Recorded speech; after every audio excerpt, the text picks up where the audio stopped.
Welcome to this SAP Tech Bytes video.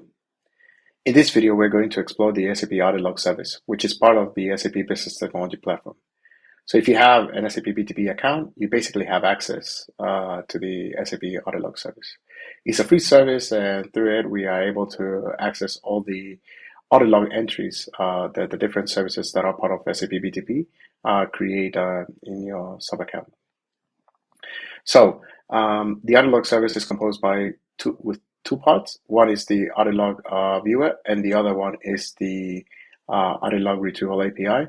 We're going to first start exploring the UI and seeing, for example, entries via the UI. Then we're going to instantiate an instance of the service so that we can interact with the API. So we're going to authenticate against the API, and we're going to retrieve some entries via the Audit Log API. The API also has a concept of pagination, and we're going to explore that a little bit. Okay, so the Audit Log service is basically a platform service where we can access all the audit logs created by the different services that we have enabled in our accounts. Okay. It is basically composed of two parts. So one will be the Audit Log Viewer, and also there's an Audit Log Retrieval API, as we can see here. So the Audit Log Viewer is just a user interface. We're going to explore it in a bit. And it's something that anyone can just go to the BTP account and instantiate the application, and then you'll be able to see the logs generated, the audit logs generated. And then the Audit Log Retrieval API, it's there in case we want to extract those log entries and send them somewhere else. So for example, let's say that we want to send them to a data warehouse, or we want to do some reporting based on it. We want to store it on a database that we can create, for example, an integration or an ETL that extracts the audit log entries using the API. Okay. As you can see, this service has no pricing. It's basically a free service. So it's a standard service that's part of all BTP accounts. So there's no need to pay for this. So that's that. And let's go and find out a bit more about what is the Audit Log service in this case in the Cloud Foundry environment. There's a good explanation here on, for example, what's the difference between an audit log and different logs that we can have. So for example, like in this case, it's comparing audit logs against activity logs and also application logs. So via this API, you should only expect audit logs. Okay. So in an audit log, we will see, for example, security related records. Okay. So for example, if a user adds roles or changes a user, or if they instantiate a service, those sort of things that are related to security, or accessing, for example, certain data. Let's say you end up reading a service key, you end up creating a service key. Those sort of activities will be included in the audit log. Okay, we can see here the different categories that there are for these entries that you will find in the audit log. So for example, data access read, this is a read access, or if you modify some data, a security related event, and also if you change, for example, some configuration. Okay. I want to briefly look at what the audit log retention is. So all the data that you'll see in the audit logs will be in your account for 90 days. So after 90 days, then the data will be deleted. So obviously, this can have some implications depending on the industry that you work on, and maybe there's a requirement in your company that you need to store audit log data for more than 90 days, let's say 180 days, or maybe for a year, right? So in that case, you can use the Audit Log Retrieval API in order to retrieve those entries and then store them somewhere else, because by default, after 90 days, they will be deleted from your account. Okay, so I think it would be good if we just have a look on what the what an audit log looks like. Okay, so the audit log, in this account that I have here, I already instantiated, for example, the Audit Log Viewer service via the service marketplace. So in that case, you just go to a service marketplace. You can search for audit log. and you can see that the viewer service will be there. I've already created it, so that's why I have the go to application button. So here, I will be able to see the audit logs, for example, generated today. Okay, we could go back, I don't know, let's say a month or something like that, right, from the 1st of May. And you'll see that it will only display to me the last 5,000 records, okay? Also via this UI, I can download the logs as well. Now, this is important, knowing about this limitation on the number of entries, because when we're interacting with the API, there is a pagination method, and we need to use that pagination method if we want to extract all the entries that are part of our audit log, depending on the date range that we've specified, okay? So previously we saw here the different categories that there are. So let's say that I want to see anything related to anything related to configuration. So then we can see that here in this column we can see the categories. So these are all security events. So have I changed any configuration lately? Yeah, you see, I actually did a couple of changes yesterday and today, and we can see that here, right? So for example, maybe I've deleted something. So here there's something that I deleted, and that's something that's logged here. If we want to see the details of one of these entries, we just need to click on it, and we can see that as part of the data, it tells me exactly what I deleted. Okay, so that way we can keep track of that, and we will see this how it looks in the API. So in the API response. So a bit on that later. Okay, so now that we have a brief idea of, for example, what type of data we will be able to see in the Audit Log Service, let's find out how we can access or how we can interact with it via the API. Okay, so for that, here in the documentation, this part explains us in detail what do we need to do in order to be able to create a subscription to that particular service. Also, how to create a service key, and the details in that service key is what we're going to use in order to call the API to authenticate with it and to retrieve data from it. Okay, so we start by obviously logging into the to Cloud Foundry.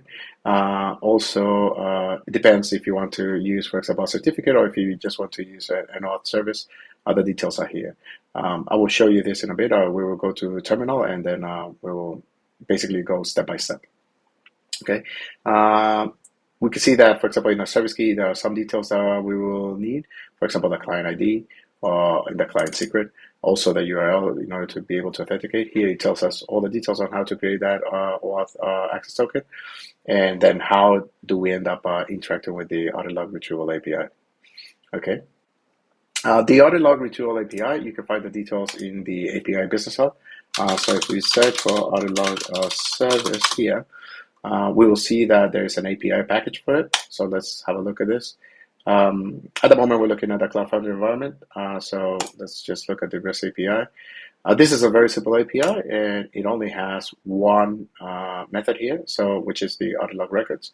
And this is the one that we will end up calling to retrieve the audit logs after we authenticate. Okay. As mentioned before, it's a simple API, so there's a couple of query parameters that we can specify: the time from, the time to, and the handle. And this is for pagination. We will look at that as well. Okay, so this is our API. If you want to, for example, use Postman and import the OpenAPI spec and generate a collection from it, this is the file that you need to use. So this API specification, this JSON, you download it, and then you can import it in Postman. All right. So this is the API. Let's get some credentials for it then, so that we can start interacting with the API. Now, for that, I will go to terminal. So now I'm on terminal, and from here, I will end up logging into Cloud Foundry and instantiating an instance of the service, and then creating the credentials for it, which we will then use in Postman.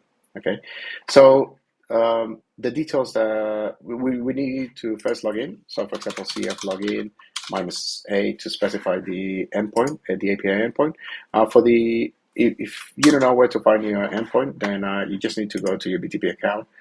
In the overview section, you'll see here in the Cloud Foundry environment, the details. So for example, the API endpoint is something that we need, and we also need the org name so that we can log in directly to it. Okay, so let's just copy this, copy link.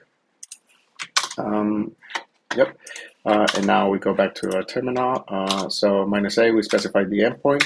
-O, we specified the organization, so which is something that we saw before. Sorry. No. Yeah, there. So we specified that, and then I'm just going to use single sign-on, which is easier to log in.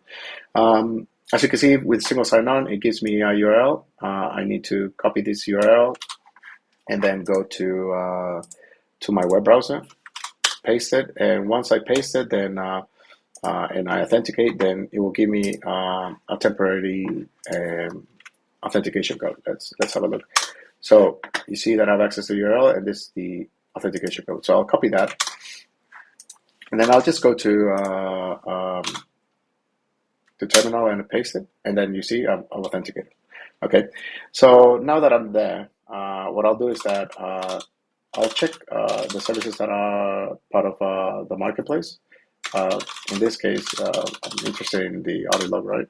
So I'm just going to grab on that. And there's an Audit Log API and Audit Log Management. Now, let's not get confused here.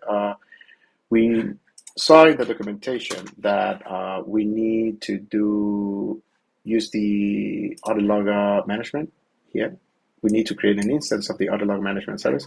So that's the one that we will end up using, okay? So yeah, if we want to find more details about that particular service, -E Audit Log Management. We can see that this gives us a bit more details, what the default plan is, if it's a free or paid plan, or if there are any costs. So in this case, free, so that's fine. Now what we need to do is basically create an instance of this service, right? So for that, we need to go CF create service. We need to specify which service it is, so Audit Log Management, and then specify the plan and the instance name. So I'm just going to call it that Audit Log Management. This will create an instance of that service in my BTP account. Cool, that has been created. And now I need to create a service key, right? So that I can get the credentials.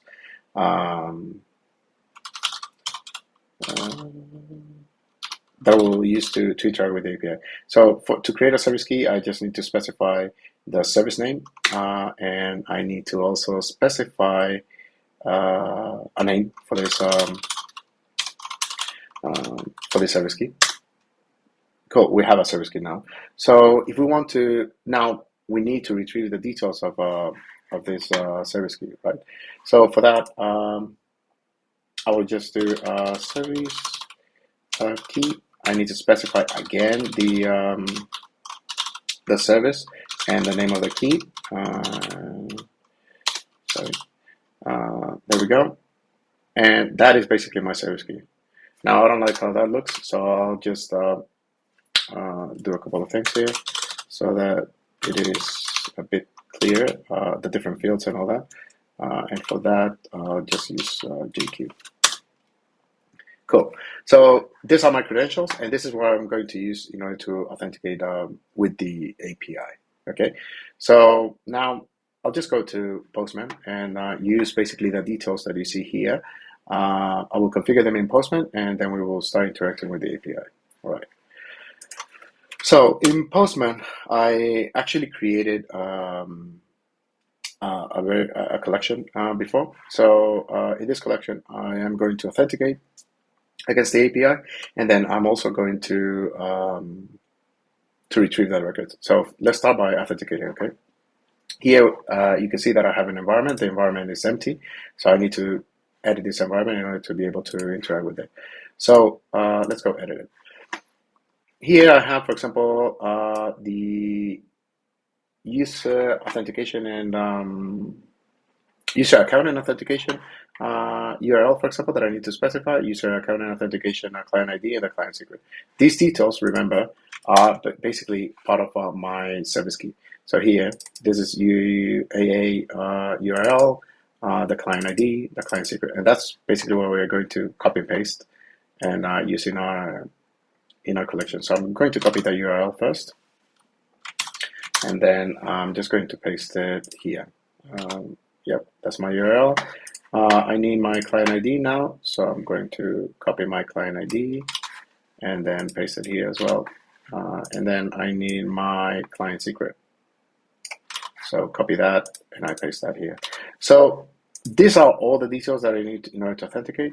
Also, you can see that there's a base URL here. That base URL is basically how are we going to call the API. And I'm just going to copy a value that's also in my service key. So in that case, that base URL is this URL that you see here. Okay, so I'm just going to copy that and then paste it in my Postman environment. So cool, I have that, and that is ready. So I'll just authenticate against the API, against the authentication service. And as you can see, this has given me back an access token. Okay, this access, as you can see, it has the scope of reading audit logs. So obviously, we just need to retrieve data from there. So it's only a read only access that we have. And this access token is basically what I need in order to interact with the actual API and retrieve data from it. So in this Postman collection, in this Postman, I already have this simple test, which ends up setting an environment, ends up setting the access token as an environment variable. And we can see that in my environment, it has already populated this value here. Okay, cool. So now I just want to retrieve audit logs.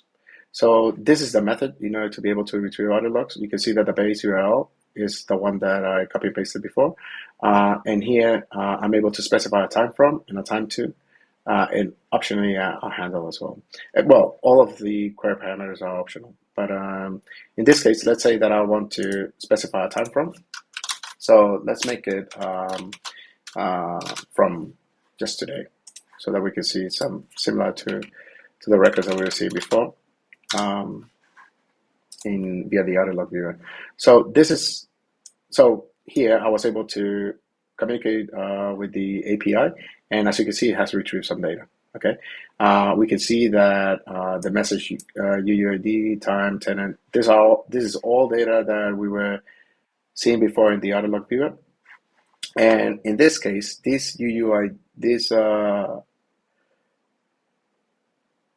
contents of this message is what we saw as part of the data in the Audit Log Viewer. So if we compare this to what's in the Audit Log Viewer, let's go to the Audit Log Viewer again. Let's run this. Let's see. I'm just going to change this so that I can get the last one. No, that's okay. So here, for example, this is the last value that I have here. This part that you see here, data, is basically what's included as part of the message in the API response. So that's why we'll be able to see that. Okay. So that's why you see within this message a JSON structure that's just included as a string here, and we will see that for all of them. Okay. In the message field. Cool. So here I was able to communicate with the Audit Log Records API, specify a time from and a time to. If we go to the headers in the response, we can see that in the headers, there is no paging response header. So basically, we retrieve all the data that we have available for this particular time range. Okay, so let's increase this so that I can get a response header called paging. Okay, so now we can see here, for example, that in this case, I have one additional header. This header is called paging, and it gives me this value, handle. Okay, so we need this value if we want to retrieve more data. What this is telling us is, okay, in your request, we've returned 5,000 records, but there are more records. available. If you want to retrieve those additional records, then you just need to specify this handle as a query parameter. Okay. So in this request, I also created another test where I am setting that paging value. I'm checking in the response for that paging value, and then I'm setting it as an environment variable, the handle. Okay. So you'll see that here I also have a handle variable, and it's basically this value that we were seeing here before, right? The exact same value is set up there. Okay, so now if I include that in my request, then the service will end up returning me another set of records. Okay, so let's hit send. And you can see here that now the records start from the 7th of June. Okay, previously it was from the 23rd, now it's from the 7th of June. So obviously it has retrieved for me like another set of records, right? Now in the headers, I no longer have a paging. So that means that I basically retrieve all the data available for this specific time range. Okay, cool. So that's basically it. We were able to authenticate against the API, and we will be able to retrieve records and how the pagination in this API works. Okay. We've covered what the Audit Log Service is. We've interacted with it via the user interface using the Audit Log Viewer, and also via the API, where we instantiated the service and created some credentials and then interacted with it with Postman.